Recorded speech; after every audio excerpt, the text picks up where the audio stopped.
This week didn't just begin differently. It's unfolding like a riddle, and things are only getting stranger.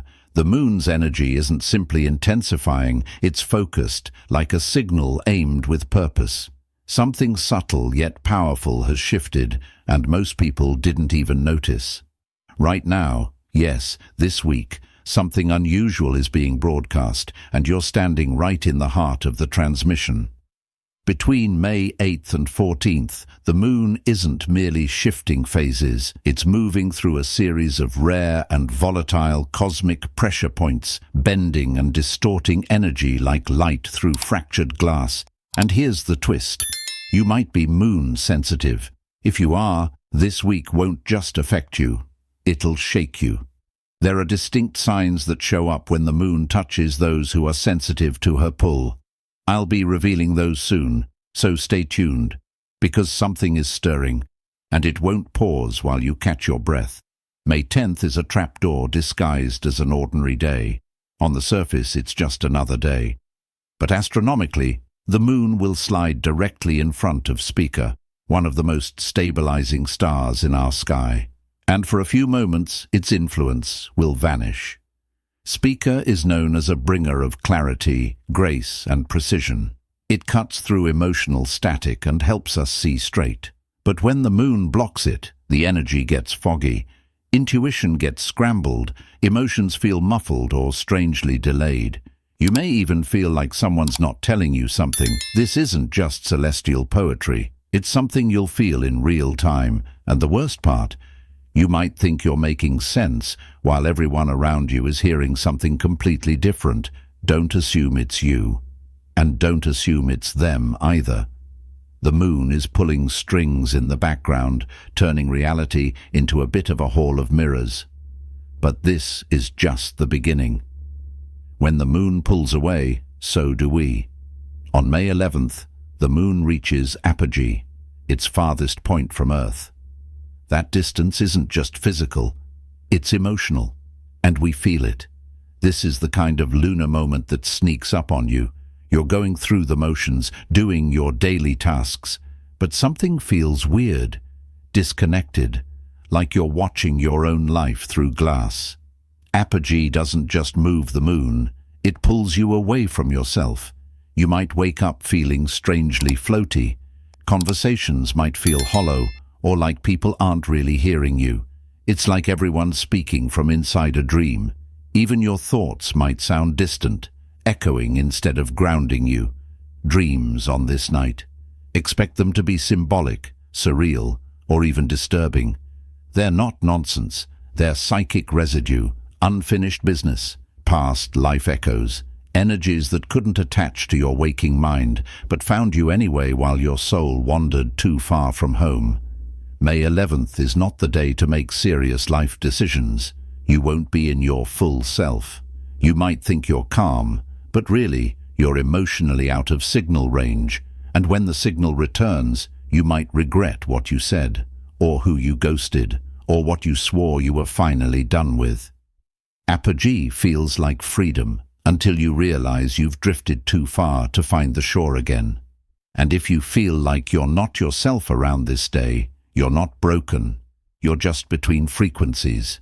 This full moon is the fuse, and your timeline is the target. May 12th's full moon might look peaceful, even a little underwhelming. It's arriving right after apogee, which means it's physically smaller in the sky. But the smaller it appears, the heavier it hits. This is what we call the mirage moon. It seems calm, it feels quiet, and then it cracks something wide open. Don't trust how things look under this moon. Trust how they move. Emotionally, you may feel this strange blend of "I'm okay now" mixed with something just beneath the surface. A pressure, an old emotion, a shadow thought. It's the kind of full moon that promises clarity and then throws you right back into the karmic loop you swore you'd ended months ago. For spiritual people, this can feel like a cosmic tease. You're almost there. Breakthroughs are right there. And then, blocked, stalled, spun into another layer you didn't know was still inside you. This moon activates unfinished karmic decisions from earlier in the year. especially from January to March. Conversations you avoided, choices you postponed, relationships you let hang in limbo. All of that, it's coming back under this light, and it won't knock. It'll just appear. People might lash out, or pull away, or suddenly confess things they've been burying for months, and you might find yourself saying something you didn't even plan to say, because something deeper is speaking through you now. This full moon doesn't just reflect light, it reflects consequences, and once it passes, you'll either feel relieved or rearranged. And that full moon, it doesn't just bring things back, it opens the psychic floodgates for what's been waiting all year to return. What you buried at the start of the year hasn't forgotten you. There's something eerie about this week, and it's not just the moon's orbit. It's emotional residue, old signals, ghosts of choices you almost made. Because right now, the moon is acting like a psychic boomerang, bringing back emotional data you thought was already gone. Moments from January, decisions you thought you made, habits you thought you kicked. They're resurfacing, but not to trap you. They're returning for closure. Old energy doesn't always come back to test you. Sometimes it comes back because it finally found a way out. This isn't a punishment, and it's not a cosmic joke. It's a spiritual final scan, a quiet purge that shows you what's still lingering in your field. You might find yourself thinking about someone you haven't spoken to in months, not missing them, just feeling them again. Or you might catch yourself doing something that feels like an old pattern, emotional scrolling, doubting your own healing. These are loops trying to exit. But here's the twist. If you ignore them, they might just stay lodged in your field until the next lunar storm. If you face them, even with just awareness, they dissolve. Don't resist the return of the past.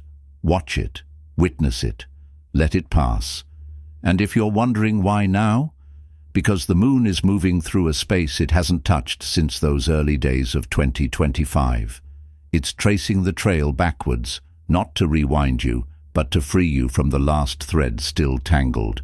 Remember when I said there are specific symptoms that show up if you're moon sensitive? This is where it all starts to make sense. People always talk about astrology like it's just traits and signs. But when the moon gets unstable, especially in a week like this, your actual energy field feels it. And some of you are already experiencing the signs, even if you haven't made the connection yet. Lately it might feel like you're picking up interference, like there's a strange tone beneath reality, barely noticeable, but always there. Moments where it sounds like a ringing that comes out of nowhere, or thoughts that seem foggy and floaty, as if something's tampering with your clarity. You might have caught yourself zoning out mid-conversation, or forgetting why you walked into a room, or maybe there's this subtle pressure around your head, like your mind is trying to plug into a signal that's just out of reach. It's like your thoughts aren't landing right. Something feels off, but not in a dramatic way, more like a subtle detachment, a disconnection you can't quite name. These aren't random symptoms, they're signatures, energetic fingerprints left by lunar chaos. When the moon passes through pockets like this, it doesn't just light the sky, it disrupts the current. It pulls at your subtle body, not enough to shut you down, but just enough to knock you slightly off course. And if this sounds like your week so far, there's a reason. You're not just reacting, you're sinking, and whether you like it or not, the moon's already in your system. This is the moon's final strike, and not everyone will feel it the same way. May 14th isn't just another date on a calendar, it's a closing gate, a collision point between the moon and one of the sky's most spiritually loaded stars, Antares. And when the moon passes in front of Antares, it's like a curtain falls. Only this time, you're either on the inside of the transformation or locked out of it. Energy that isn't aligned will be exposed, and if you don't let it go, it'll drain you. There's a reason some people are suddenly ghosting each other, cutting cords, moving cities, changing their sleep cycles. That's not just life happening, it's the moon activating its firewall. The final phase of this lunar cycle is like a spiritual immune response. Everything that's not supporting your evolution, it gets flagged, it gets burned off. This isn't chaos, it's code. The moon at Alien, its farthest point from the sun, pushes us to see clearly, without solar distraction. It's a cold light, a quiet knowing, and for those tuned in, it might come as a sharp whisper telling you what must end. You'll feel it in small moments, that sudden discomfort in a room you used to love, the need to block someone you used to tolerate, the silence you finally allow yourself to sink into. These aren't random, they're the firewall's response. May 14th is the moment the moon stops reflecting for you and starts reflecting you. Ignore your intuition now, and you'll carry old scripts into new chapters. But trust the weird urges, the sharp goodbyes, the unexpected calm. You'll come out lighter, like something ancient was finally shed. This isn't random. This is being designed. Everything from May 7th to May 14th is part of a hidden structure.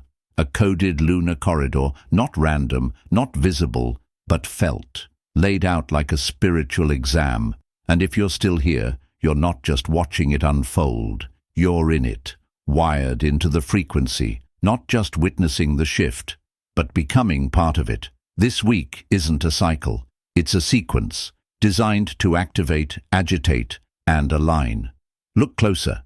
The emotional static, the flashbacks to misaligned moments, the fog that doesn't quite lift, the symbols, the songs, the strange synchronicities. These aren't coincidences, they're checkpoints.